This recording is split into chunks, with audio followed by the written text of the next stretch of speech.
relações sempre deram muito certo, porque eu também sempre fui muito objetiva. Sempre deixei o meu lado vulnerável visível.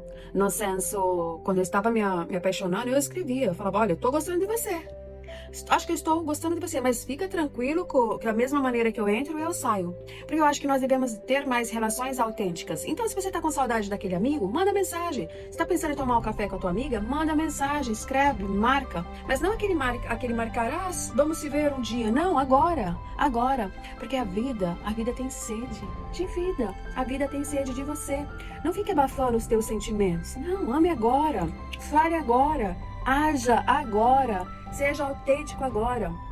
Quando sentir saudade, quando sentir amor, quando sentir nostalgia, faça, haja, não deixe para amanhã. Então, eu convido você a mandar aquela mensagem para aquela pessoa que está aquecendo o teu coração, mandar mensagem, elogiar um amigo, elogiar uma palavra. Não deixe para amanhã, o amanhã pode não existir.